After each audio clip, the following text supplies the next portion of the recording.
victim? Yes, I feel like a victim. To whom? Who is your oppressor? The generations that were oppressed before me. But who oppressed you? You feel like a victim. Who I oppressed feel like a victim because today I would have been better off had my natural resources and economic resources from my ancestors not been plundered and looted off. Hi everyone, welcome to NAS Debates.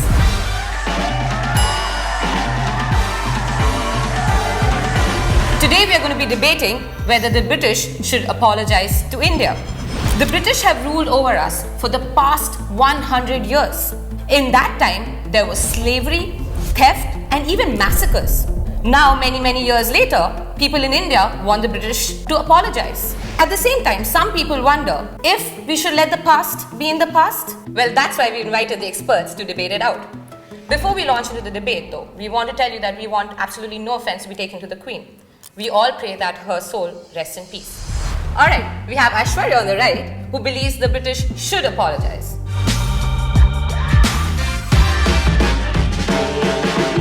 Shashi Tharoor, Indian parliamentarian, famously remarked that the sun never set on the British Empire because even God couldn't trust British in the dark. Hi, I'm Aishwarya Mudgil and I'm a lawyer based out of New Delhi, India, and I think that British owes an apology to us for its colonial past. Economic benefits that were passed on to Britain during its colonial era, as well as the Kohinoor diamond which was taken away from us forcefully. Thank you so much. And on the left we have Jash, who believes the British should not apologize to India.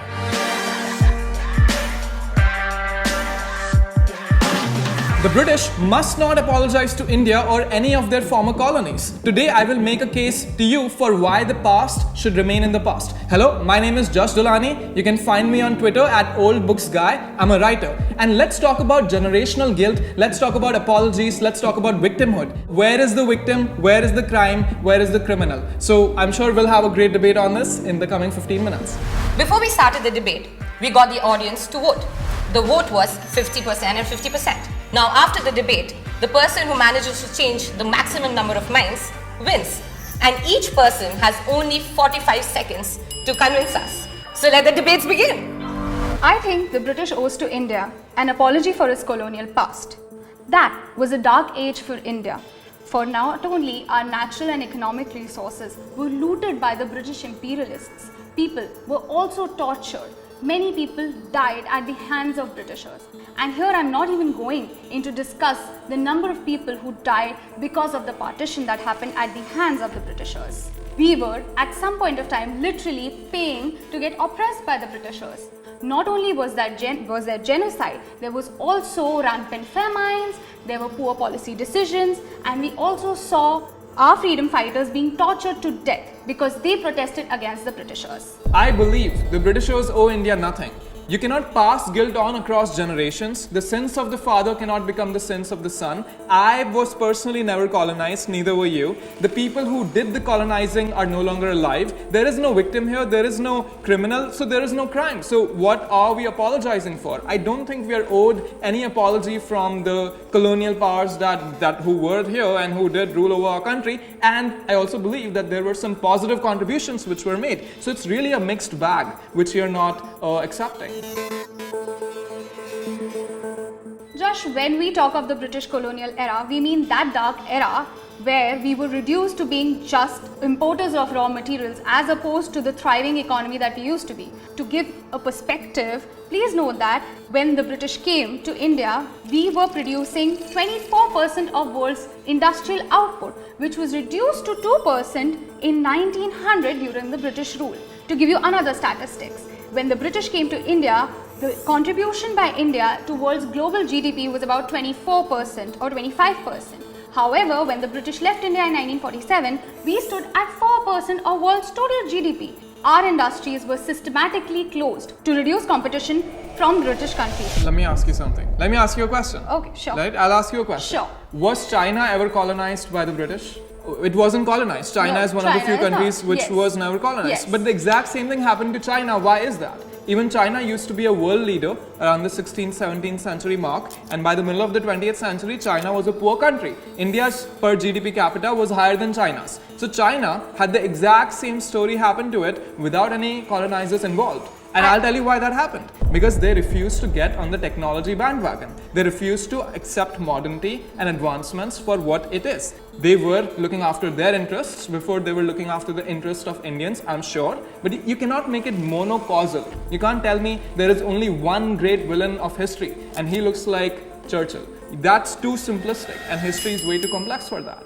I would have accepted your argument if we didn't have enough evidence to prove that it was British policies and the British oppression that actually led to deindustrialization of the Indian economy. We are not just talking about hesitancy to jump on the technology bandwagon as you put, but we are talking about real policies which were leading and having poor impact on our textile industry, shipping and shipbuilding industry, steel industry as well. We couldn't even make salt in our own country. That was never the condition of China. China may have had its own reasons why it was reduced from being a rich country to a poor country, but that was not the case for India. For India, the real downfall happened in the significant period of time where British ruled. And we have enough evidence, as I said, to show that actually it was the British policies that were harming our country since they were so busy serving their own interests. Of course, they were not here for charity, so I completely agree with you that they were primarily there for selfish reasons. We don't disagree there. But what I'm trying to point to you is that when you combine how much wealth was actually sent out of the country back to Britain, it was 5% of India's total national income. And 3% went to the princely states, princes and so on. So that is 8% of the total income which is going to the top layer of elites, whether they be Britishers or Indians. During Mughal times, 15% of the total national income went to the top layer of the elites. And so the elites have always been interested in stealing from the people at the bottom. That is the one constant of history. Bengal weaver industry was one of the many industries that the British sabotaged during their tenure in India. How did they do that? They did that by imposing high tariffs and duties on the cloth that was manufactured by the Indian manufacturers as opposed to the cloth that was manufactured by their own, thereby completely eliminating competition from the Indian manufacturers and reducing them to poverty-stricken people. There is nothing uniquely bad in that. All oppressors throughout history have always looked after their people before they look after the interests of the rest of their subjects. I agree that there was misuse of India's labor and India's market, but is that not happening today? Why do we not see the same anger when a McDonald's comes into the country, uses cheap labor to sell unhealthy fast food to the Indians, and then all the profits go off into some Cayman's Island account of some American executive? Neocolonialism is very much alive. Why are we still living 120 years ago in the past when we have real instances of real oppression and real economic warfare being waged in our country today? Jash, when you say that the money would always go back to colonizers, you are in fact taking the side of the colonizers. And you're being a coconut when you say that. Brown on the outside and white on the inside. When you talk about McDonald's, that's an incorrect comparison that you make. Why do I say so? Because today we are two nations which are similarly placed. When British did that, they were taking money out of us. They were controlling us. They were controlling our administration, our infra. McDonald's is not doing that. So to compare what's happening today about neocolonialism, as you put it, is totally incorrect, because that's exactly not happening today. McDonald's is not putting a gun to your head and asking you to consume something or not consume something. Hence, the comparison that you make is completely illogical and falls flat. The Britishers did wrong things, they did good things, they did things which were neutral, they did things which were for their interests, some things they did for our interest. For example, 23 billion were invested from London into India from 1960 to the eve of the First World War, which would be 1914. So in that space of roughly 60 years, 23 billion pounds came into the country, and that was in the form of railways, different investments. Gateway of India was built by the Britishers. Unspeakable amounts of revenues generated every single day on spots and monuments erected by the British in India. Josh, when you talk about the infrastructure that was created, railways, do you know that the amount that was invested in creating Indian railways was more than construction of railways anywhere else in the world? In fact, with all its infra, it happens to be one of the most expensive railway systems all over the world, because the construction of railway system involved a lot of corruption and loot at the hands of British, who still left no stone unturned to milk money out of the cash cow that they were treating us. Railway was constructed solely for their transport and their ease. For the longest time, Indians were not even allowed to board a lot of trains. So I don't know what ease or infra you're talking about for Indians, because they were the oppressed and they were not even given the same rights that Britishers were. As we all know, India is one of the biggest countries in the world. India was the biggest British colony that the British Empire ever had. Maybe the railways were expensive to build because there are just so many valleys and peaks and mountains and rivers and hills in this country. It's a very varied topography over which you have to build the railways. The Britishers left behind a system of norms and institutions which were beneficial to their colonies. For example, competitive civil services exams. For example, a parliamentary system of government. And you look at Singapore, you look at Qatar, you look at India, we have all taken aspects of the British system and used it to our advantage. And these were norms and institutions which have been beneficial to the native people. Josh, you mentioned that India may have had the most expensive railway system of that time because India is a large nation. You realize that is an erroneous argument when you realize I'm talking about construction of railway per square kilometer. So we are talking about a uniform measurement and not just about the whole country. Also, Josh, I don't know where you're getting this idea from that democracy is an English principle. India's constitution is a mix of a lot of other constitutions and not just what the Britain or the British gave us. It's also pertinent to know that democracy and the rule of law existed in India even before the British came. So when you talk about Indian constitution or the rule of law by the British, please know that actually it was a very unfair system and something that did not belong to exclusively the British. You would also like to know that a lot of countries that were not colonized are also democracies. Aishwarya, there is a difference between the ideal world that we would all love to live in and the real world that we actually live in. In the real world, the only thing that really matters is power. The only thing that really matters is opportunity and who takes it. In the 16th and the 17th century, there was an opportunity to take over the world, and a select few European nations pounced on that opportunity. I mean, Alexander the Great would have been jealous looking at the spread and the power of the British Empire. So I don't think the British should apologize for taking an opportunity that was available to everyone. I don't think they should apologize for being the best at it, for capitalizing in the best way on the opportunity, which was an opportunity of free trade, it was an opportunity of conquest, and it was an opportunity of expansion. And those opportunities will always exist, and nations will keep taking upon these opportunities in different ways. Jash, you said that it's all real world that we belong to and it was really cool. What was cool about it, Jash? Killing people in Jallianwala Bagh, where people were peacefully protesting against the British. When they were assembling, they were fired. Bullets killed about 1,000 people. Women jumped in wells to protect their children and they were also mercilessly killed. Even today, Jallianwala Bagh's walls have those bullets using which people were killed mercilessly. Or what was cool? Sending people to cellular prison where people were in isolation cells, kept given grass in the name of food, or where they were chained and crossbarred, tortured to death. Sometimes freedom fighters would even go insane being in those isolation cells. Was that cruel? That's what British did, and I don't see how any of this was cool or belonged to the real world. If at all, it belonged to a psychopathic world. I am not saying that the atrocities were not atrocities. Of course they were. Learning from the past and apologizing for the past mistakes can go hand in hand.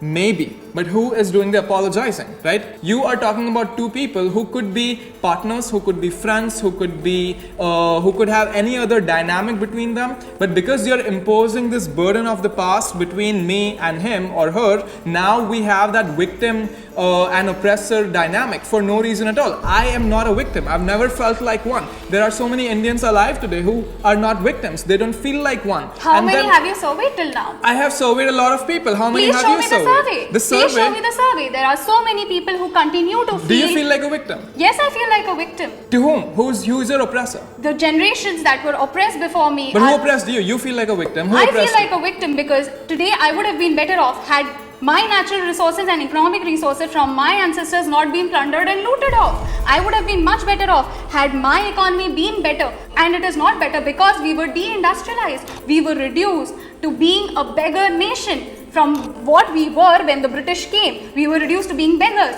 In 75 years, it took us a lot of time and effort to undo the wrongs that happened during the 150 years of British colonialism, after 75 years of independence, we are where we are, proudly standing today, 5th in the world's largest economy.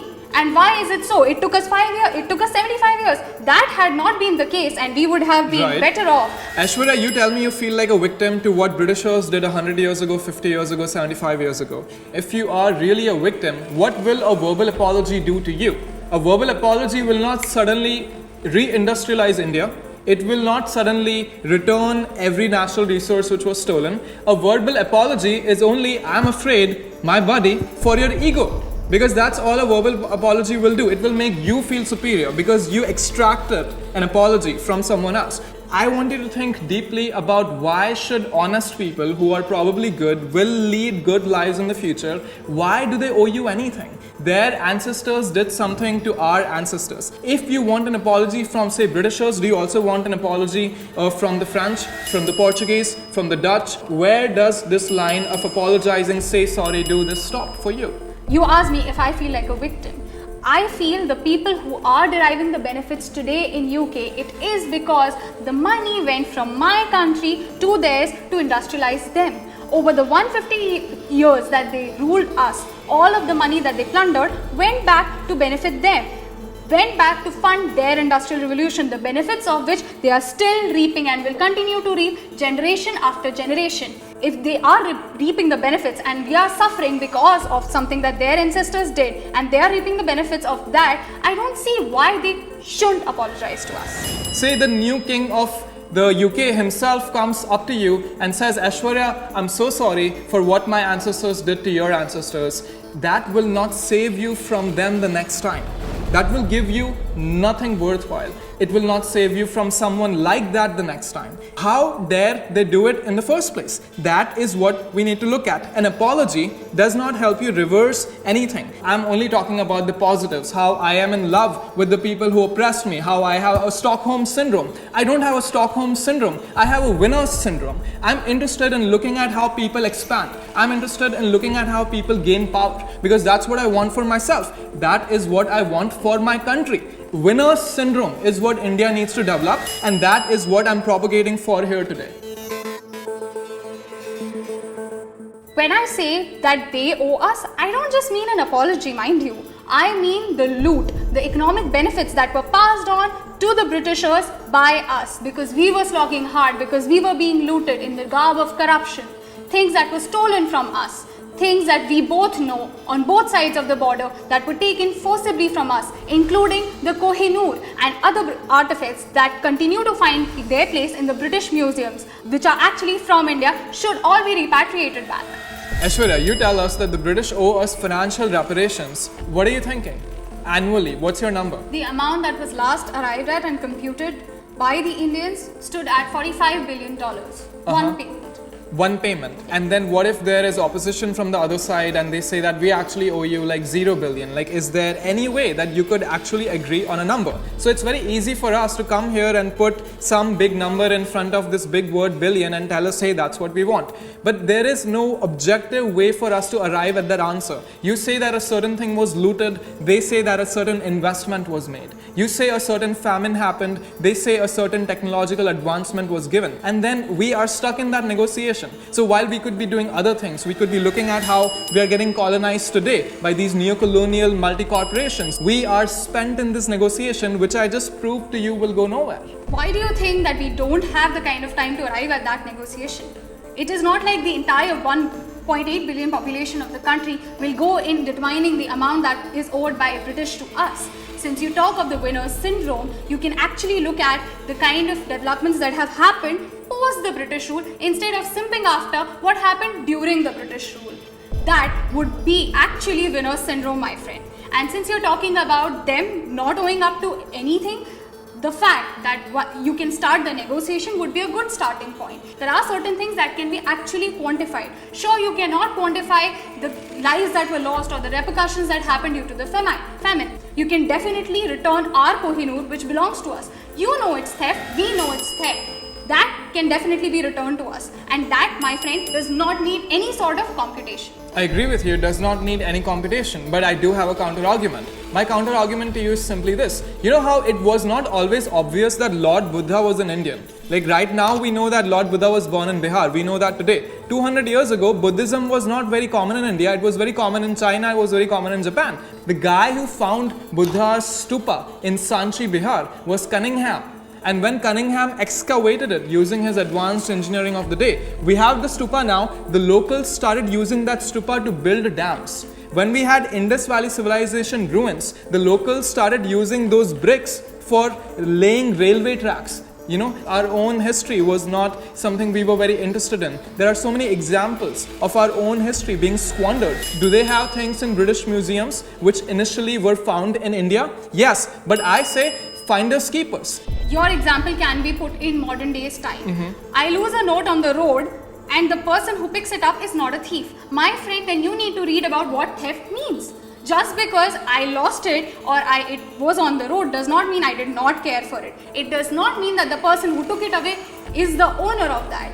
Just because it was lying or it was squandered or it was neglected for a while does not mean that it belongs to them now, because they know they have taken it. Just because you have taken away something from my possession, something that belongs to me, and now you have possession over it, is definitely still very much theft. I love your metaphor. I'm glad you used this metaphor, but you are just wrong in this very little way, right? So you are correct that there is a note involved and there are two parties involved, but the actual metaphor is you are using that note to burn it up and to warm yourself for 2 minutes, and then you lose it and someone picks it up. The note did not have value for you. That is my point. How do you know it did because not have the value stupa, for me? I'll tell you. There is one example. They did not take the entire stupa. There are many other things that we have had value for. But I gave you two examples. We always had value for Kohinoor. I gave you 3 examples. We always had value for Kohinoor. Your analogy absolutely does not make any sense whatsoever in this argument. The entire point of this discussion is the fact that the British have treated us unfairly in the past and they owe us an apology. And the fact which is most appalling is that they still continue to be unashamed about what happened in the past. And apology is one facet of it. I've also spoken about economic reparations. I've also spoken about the compensation that is owed. Sure, you cannot put a price tag to everything, but you can put a price tag to things that were definitely taken away from us. I'm not even asking for anything. If you even just return our Kohinoor back to us, or the gold or the jewelry that you looted from us, that would also be of great importance. The fact that there was theft from your end, the fact that you were actually back to us, and that would hold immense importance in bringing two nations that are finally at the same place together. Woo! Thank you so much for such an exciting debate. Before we go into the audience voting, the deciding moment, let's have our closing statements. Aishwarya? The fact remains that where Britain is today, it is because of the kind of benefits that were passed on to them during the Industrial Revolution. Our hard-earned money was used to fund their Industrial Revolution, the benefit of which they continue to reap even today. The fact that there was racial discrimination, there were human rights violations, the fact that we may have moved past today, we may be today doing economically better than them, but that does not mean and that does not take away, that does not heal the kind of torture that we were subjected to during that time. And Jash? Thank you. I am no one's victim. That is where I'm coming from. What happened in the past happened in the past. The whole purpose and philosophy behind an apology is that you continue to feel like a victim, and Aishwarya has told us that she feels like a victim. I don't. And I think there are a lot of people in this country who do not want to feel like victims, who do not feel like victims. To wrap it all up, we should not demand an apology because we should not desire an apology, because the desire for an apology comes from a place of victimhood. And 75 years after independence, one of the world's biggest economies, one of the greatest superpowers in the world, and will continue to remain so for the foreseeable next few centuries, we are no one's victims. We desire no apologies. This was, is, and will be a dog-colonized dog world. The only question is, which dog are you going to be? And now, it's time to vote.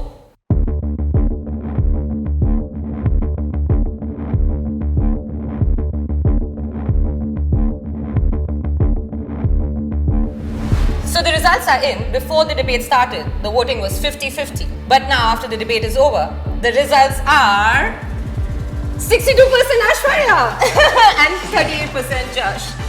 Sorry. Well, that was a good debate. Same time. It was good debate. Thank you. Thanks. Thank you. Who did you agree with? Jash or Aishwarya? Did they manage to change your mind? Do you think the British should apologize to India? Let us know in the comments.